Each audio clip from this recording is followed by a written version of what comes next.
Good morning, student. How are you all? Hope all are fine and safe. Stay at your home. Student, today I will teach you chapter 12, Fairy Tales. परियों की कहानियाँ. Given below are characters, things of some fairy tales.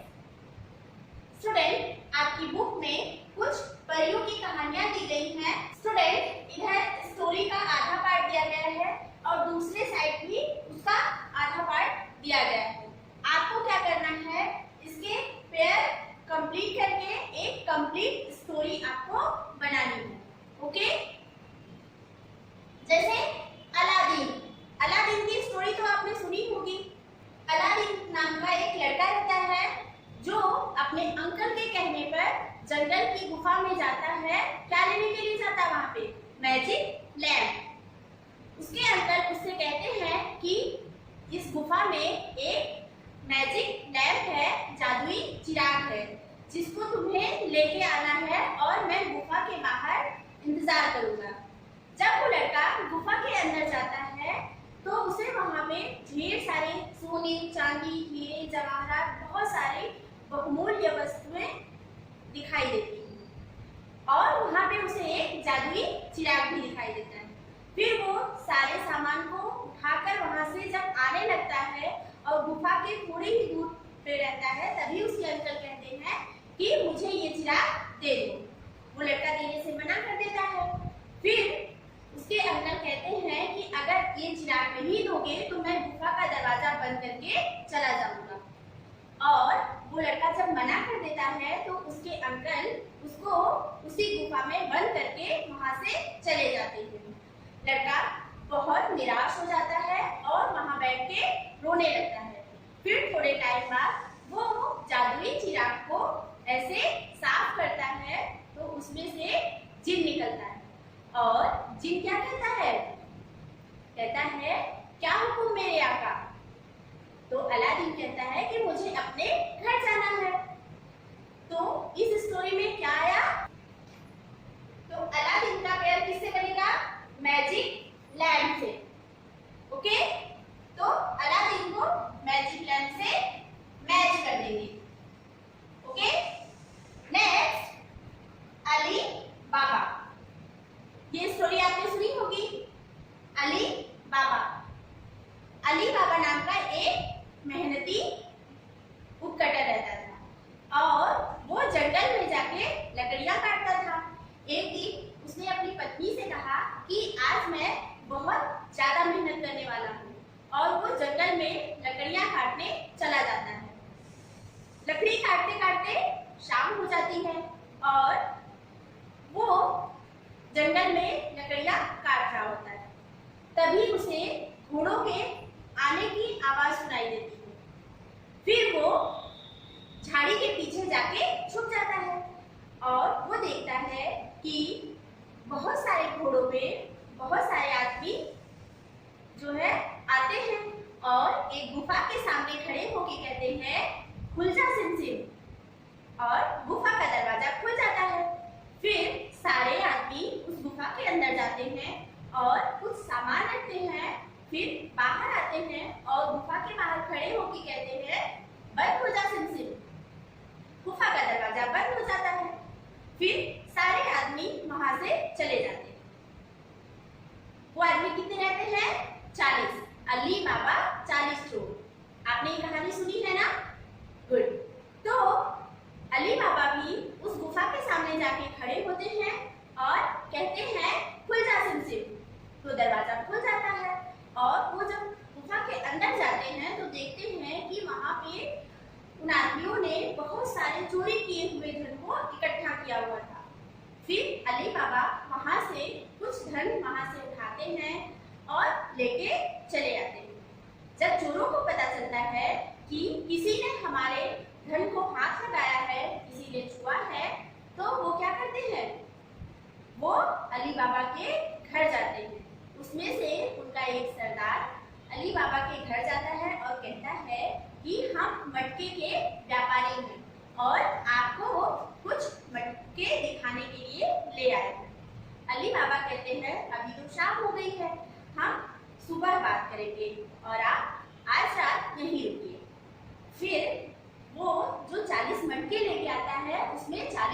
चोर रहते हैं। ये बात अली बाबा को पता चल जाती है। फिर वो क्या करते हैं, उन मटकों को नदी में फिंकवा देते हैं और जो चोरों का सरदार रहता है उसको सिपाही के हवाले कर देते हैं। तो इसमें क्या आया, अली बाबा 40 थीव्स, अली बाबा 40 चोर। तो आप इसका पेयर किससे बनाएंगे, 40 थीव्स। ओके, यहां से मैच कर देंगे। Next, little red riding hood. ये स्टोरी भी आपने सुनी होगी। इसमें एक नन्ही सी लड़की रहती है और उसके बर्थडे पे उसकी दादी ने उसको एक रेड कलर की कैप दी हुई होती है। वो लड़की उस कैप को हमेशा लगाए रखती है, इसलिए उसको रेड राइडिंग हुड बुलाते हैं सब। बताती है कि उसकी दादी की तबीयत बहुत खराब है और वो उनके लिए खाना लेके जाए। तो लिटिल रेड राइडिंग हुड खाना लेकर जाती रहती है और उसकी मम्मा ने कहा था कि जंगल में जाते वक्त वो किसी भी अजनबी से बात नहीं करेगी। फिर वो जंगल में जाती रहती है, रास्ते में उसे वॉल्फ दिखाई देता है और वो सोचता है कि वो उस नन्ही बच्ची को निगल जाएगा। जैसे ही उस बच्ची के पास आता है तो वो बच्ची कहती है कि मैं अपनी दादी के लिए खाना लेकर जा रही हूँ और मेरी दादी की तबीयत बहुत खराब है। तो वॉल्फ सोचता है कि अगर मैं इस बच्ची को निगलने से पहले इसकी दादी को निगल जाऊं, फिर उसके बाद इस बच्ची को निगल जाऊंगा। तो कहता है कि इस जंगल में जो स्ट्रॉबेरी लगी हुई है, अगर उसमें से आप कुछ स्ट्रॉबेरी अपनी दादी को खिलाएंगी, वो बहुत जल्दी ठीक हो जाएगी। इतना सुनते ही वो नन्ही बच्ची उस स्ट्रॉबेरी को तोड़ने लगती है। इतने में वो भेड़िया दादी के घर पहुंच जाता है और वो दादी को निगल जाता है। फिर जैसे ही दादी के घर पर वो नन्ही लड़की पहुंचती है, वो नन्ही बच्ची को भी निगलकर दादी के बेड पे सोकर खूब मजे से खर्राटे भरने लगता है। इतने में एक लकड़हारा घर के सामने से गुजरता है और उसे अजीब सी खर्राटे की आवाज सुनाई देती है। फिर वो अंदर जाके देखता है तो दादी के बेड पे वो भेड़िया सोया रहता है और उसका पेट बहुत ज्यादा निकला रहता है। इतने में लकड़हारा डर जाता है। वो सोचता है कि कहीं ये दादी को निगल तो नहीं गया, और वो एक कैंची लेके आता है और उसका पेट फाड़ देता है और वो नन्ही बच्ची और दादी को बाहर निकाल लेता है। फिर बड़े बड़े स्टोन पत्थर उसके पेट में रख के दादी जो है उसके पेट को सिल देती है और तीनों लोग छुप के देखने लगते हैं। जब भेड़िया सोकर उठता है तो उसे बहुत तेज प्यास लगती है और वो पानी पीने के लिए नदी पर जाता है और पत्थर का वजन इतना ज्यादा रहता है कि वो संभाल नहीं पाता और नदी में गिर जाता है और वहां नदी में डूब जाता है। और इधर नन्ही रेड राइडिंग हुड अपनी दादी से कहती हैं कि आज से हम आपसे प्रॉमिस करते हैं कि हम किसी भी अनजान आदमी से बात नहीं करेंगे। लिटिल रेड राइडिंग हुड का पेयर किससे बनेगा, वोल्फ से।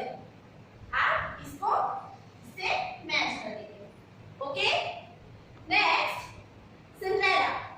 सिंड्रेला की स्टोरी तो आपने सुनी होगी, जिसमें एक छोटी बच्ची रहती है जिसकी मम्मा नहीं रहती है और उसके पापा उसके लिए एक स्टेप मदर लेकर आते हैं जिसके साथ उसकी 2 सिस्टर्स भी आती हैं।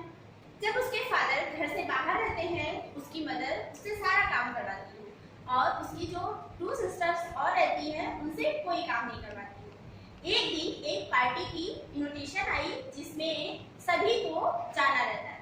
तो सिंड्रेला कहती है कि उस पार्टी में मुझे भी जाना है। तो उसकी मम्मा उसको मना कर देती है कि ना ही तुम्हारे पास अच्छे कपड़े हैं, ना ही अच्छी सैंडल है, तो तुम उस पार्टी नहीं जाऊंगी। और उसकी मम्मा और उसकी 2 सिस्टर्स तैयार होके उस पार्टी में चले जाते हैं। सिंड्रेला अपने कमरे में बैठकर रोने लगती है। फिर वहाँ पे एक परी आती है और वो सिंड्रेला से कहती है कि क्यों रो रही हो। वो कहती है कि मुझे भी पार्टी में जाना है, लेकिन मेरे पास ना ही अच्छी ड्रेस है और ना ही अच्छी सैंडल है। वो कहती है कोई बात नहीं, तुम मुझे एक बड़ा सा कद्दू ला के दो और 6 चूहे ला के दो। फिर सिंड्रेला किचन में जाती है और एक बड़ा सा कद्दू लेके आती है और 6 चूहे ला के देती है। तो परी क्या करती है कि उस कद्दू से एक और चूहों को जादू से एक बग्घी बना देती है। तो सिंड्रेला कहती है कि मैं इस बग्घी में तो जाऊंगी, लेकिन मेरे कपड़े अभी भी वैसे ही हैं। तो परी जादू से उसकी ड्रेस को एक अच्छे से गाउन में बदल देती है और उसे एक ग्लास स्लीपर भी दे देती है। वो सब पहन के जब सिंड्रेला जाने लगती है तो परी कहती है कि याद रखना 12 बजे के पहले ही तुम्हें वापस आना है, नहीं तो तुम्हारी ड्रेस फिर से वैसी ही हो जाएगी। सिंड्रेला कहती है ठीक है और वो पार्टी में चली जाती है। जैसे ही वो पार्टी में जाती है तो सब लोग उसी को देखते हैं और उस पार्टी का राजकुमार सिंड्रेला के साथ डांस करने लगता है। डांस करते करते उसे भूल जाता है कि उसे 12 बजे के पहले वापस आना है। अचानक से उसकी निगाह घड़ी पर पड़ती है और वो देखती है कि 12 बजने ही वाले हैं और वो राजकुमार के साथ डांस करना छोड़ के वहां से भाग आती है। वो भागने लगती है तो सीढ़ियों पे उसकी सैंडल छूट जाती है और वो वहां से चली आती है। फिर राजकुमार अपने सैनिकों को ये आदेश करता है कि ये ग्लास स्लीपर जिसकी भी है, ये सैंडल जिसकी भी है, उसके पैरों में पहना के देखो, मुझे उसी से शादी करनी है। वो घर घर जाके सब लड़कियों के पैरों में पहना के देखते हैं कि ये सैंडल किसकी है और वो सिंड्रेला के घर भी आते हैं। तो उनकी दोनों सिस्टर्स उस सैंडल को पहनती हैं, तो किसी को छोटा होता है, किसी को बड़ा होता है। सिंड्रेला भी कहती है कि मुझे भी उस सैंडल को पहनना है। उसकी मम्मा उसे मना कर देती है। तो सैनिक कहते हैं कि नहीं, इनको भी पहनने दीजिए। और जब सिंड्रेला पहनती है तो वो सैंडल उसको बराबर आ जाती है और राजकुमार सिंड्रेला को अपने साथ ले जाता है। तो सिंड्रेला का पैर किससे बनेगा? ग्लास स्लीपर से। इसको हम ग्लास स्लीपर से मैच कर लेंगे। ओके, नेक्स्ट स्टोरी है snow white. Snow white story भी आपने सुनी होगी, जिसमें एक स्नो वाइट नाम की एक बहुत खूबसूरत लड़की रहती है और उसकी स्टेप मदर जो है रहती है और उनके पास एक जादुई आईना होता है, जिस आईने से वो डेली पूछती है, आईने आईने बता इस दुनिया में सबसे सुंदर कौन है। तो आईना कहता था कि मेरी रानी आप ही सबसे सुंदर हो, लेकिन आपसे भी सुंदर स्नो वाइट है। इससे उस रानी को बहुत चिढ़ होती थी और वो कहती थी कि हम स्नो वाइट को मार देंगे। वो अपने सैनिक को ये आदेश करती है कि स्नो वाइट को जंगल में ले जाके मार दो। और वो जंगल में ले जाके जब स्नो वाइट को मारने लगता है तो स्नो वाइट रोने लगती है कि प्लीज मुझे छोड़ दो। तो सैनिक को उस पर दया आ जाती है और कहता है कि तुम यहाँ से कहीं दूर चली जाओ। और वो दूर चली जाती है और जैसे ही वो जंगल में जाते जाते थक जाती है तो उसे एक घर दिखाई देता है और उस घर में वो जाके आराम करने लगती है। उसे नींद आ जाती है, वो सो जाती है। वो घर 7 ड्रॉप्स का रहता है, 7 बौने का घर। जब 7 बौने जंगल में काम करके अपने घर आते हैं, वो देखते हैं कि उनके घर में एक बहुत ही खूबसूरत सी लड़की लेटी हुई है और वो उसको जगाते हैं। तो वो अपनी सारी कहानी बताती है कि मेरी मम्मा मुझे मारना चाहती है, इसलिए मैं मैं जंगल में आके छुप गई हूँ। तो वो कहते हैं कि तुम इसी घर में रहो। फिर एक दिन वो रानी अपने जादुई आईने से फिर पूछती है कि वो आईने बता इस दुनिया में सबसे सुंदर कौन है। वो कहता है कि रानी आप ही सबसे सुंदर हो, लेकिन आपसे भी सुंदर स्नो वाइट है। रानी को बहुत गुस्सा आता है और वो जंगल में चली जाती है स्नो वाइट को मारने के लिए, और वो एक एप्पल लेके जाती है जो हाफ साइड रेड रहता है और हाफ साइड ग्रीन रहता है। जिधर साइड रेड रहता है रानी उसमें पॉइजन मिलाई रहती है और ग्रीन साइड में नहीं मिलाई रहती। फिर वो स्नो वाइट को आवाज देती है। स्नो वाइट घर से बाहर आती है तो कहती है कि हम जंगल में चलते चलते बहुत थक गए हैं, बहुत तेज प्यास लगी हुई है। स्नो वाइट उसको पानी पिलाती है और वो ग्रीन साइड वाला एप्पल खाती रहती है और स्नो वाइट को कहती है कि आप भी इस एप्पल को खा लीजिए। स्नो वाइट जैसे ही रेड साइड का एप्पल खाती है वो बेहोश हो जाती है और वो उसकी मदर वहां से उसे मरा हुआ समझकर वहां से चली आती है। तो जैसे ही 7 बौने वापस आते हैं तो वो स्नो वाइट को बेहोश पाते हैं। वो बहुत कोशिश करते हैं लेकिन वो नहीं उठती है। फिर वो एक कांच का ताबूत बनवाते हैं और स्नो वाइट को उसी में रख देते हैं। फिर वहां से एक राजकुमार गुजरता है तो वो देखता है स्नो वाइट को, तो 7 बौनों से कहता है कि ये मुझे दे दीजिए। वो मना कर देते हैं। वो कहता है कि अगर हम इनको अपने राजमहल में रखेंगे तो बहुत अच्छे से इनकी देखभाल कर सकेंगे। इतना सुन के 7 बौने इजाजत दे देते हैं और राजकुमार जैसे ही ताबूत को ले जाता रहता है तो उसका पैर किसी पत्थर से लगता है और वो गिर जाता है। ताबूत टूट जाता है और स्नो वाइट के मुंह में फंसा हुआ एप्पल का टुकड़ा निकल जाता है और स्नो वाइट फिर से जिंदा हो जाती है।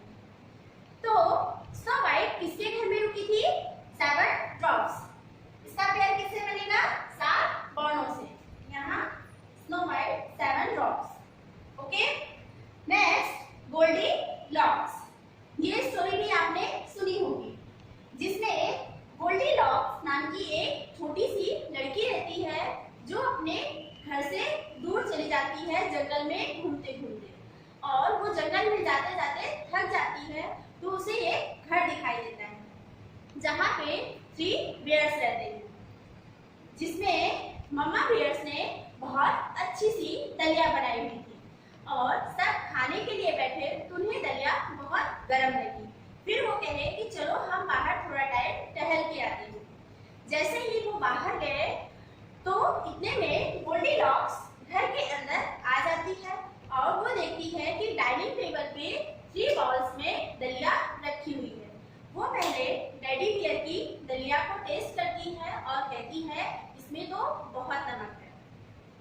फिर वो मम्मा बियर की दलिया को खाती है तो कहती ये तो बहुत तीखा है, और फिर वो बेबी बियर की दलिया को खाती है और वो दलिया उसे बहुत टेस्टी लगती है, वो उसको खा जाती है। फिर उसे आराम करना होता है, वो दूसरे रूम में जाती है और बेबी बियर्स की बेड पे सो जाती है और उसे नींद आ जाती है। इतने में 3 बियर्स बाहर से टहल कर अंदर आ जाते हैं और वो देखते हैं कि उनकी दलिया को किसी ने टच किया, किसी ने चखा है। फिर वो अंदर जाकर देखते हैं तो उनके बिस्तर को भी किसी ने छुआ है। फिर बेबी बियर कहता है कि देखिए मेरे बिस्तर पर कोई सोया है। इतने में सबकी आवाज सुनकर गोल्डी लॉक्स की आंखें खुल जाती हैं और वो वहां से बहुत तेज दौड़ते हुए भाग जाती है और भागते भागते अपने घर पहुंच जाती है। तो गोल्डी लॉक्स का पेयर किससे बनेगा? 3 बियर्स, 3 भालू। ओके, तो स्टूडेंट ऐसे ही आपको भी स्टोरी को पढ़ना है, उसके करेक्ट पेयर से मैच करना है। Okay, so student I hope कि ये चैप्टर आपको बहुत अच्छे से समझ में आ गया होगा।